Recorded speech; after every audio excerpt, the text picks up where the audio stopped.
Consider the following statements with regard to the Kerala model of development. 1. Kerala model has a set of high material quality of life indicators coinciding with low per capita income. 2.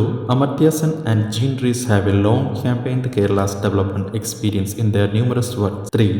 John Ratcliffe showed that the causative factors underlying Kerala's social achievements and social justice. 4.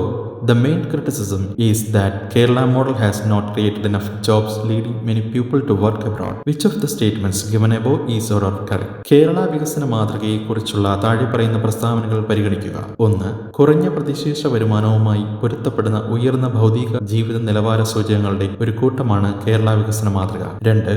Amartya സെന്നും gene റീസും തങ്ങളുടെ നിരവധി കൃതികളിലൂടെ കേരളത്തിന്റെ വികസനാനുഭവത്തെ വളരെ കാലമായി പിന്തുണച്ചിട്ടുണ്ട്. 3. കേരളത്തിന്റെ സാമൂഹിക നേട്ടങ്ങൾക്ക് അടിസ്ഥാനമായ ഘടകം സാമൂഹിക നീതിയാണെന്ന് ജോൺ റാറ്റ്ക്ലിഫ് പ്രസ്താവിക്കുന്നു. 4. കേരള മോഡൽ ആവശ്യത്തിന് തൊഴിലവസരങ്ങൾ സൃഷ്ടിച്ചിട്ടില്ലെന്നും ഇത് നിരവധി ആളുകളെ വിദേശത്ത് ജോലി ചെയ്യാൻ പ്രേരിപ്പിക്കുന്നുവെന്നുമാണ് പ്രധാന വിമർശനം. മുകളിൽ നൽകിയിരിക്കുന്ന പ്രസ്താവനകളിൽ ഏതാണ് ശരി? Answer D. All of the above are correct. മുകളിൽ നൽകിയിരിക്കുന്ന എല്ലാ പ്രസ്താവനകളും ശരിയാണ്. The only regional rural bank from India included in the 2024 Forbes list of the world's best banks. 2024 Forbes മാസികയുടെ ലോകത്തിലെ ഏറ്റവും മികച്ച ബാങ്കുകളുടെ പട്ടികയിൽ ഇടം നേടിയ ഇന്ത്യയിൽ നിന്നുള്ള ഏക പ്രാദേശിക ഗ്രാമീണ bank. Answer Kerala Gramin bank. Following option is not a type of system software.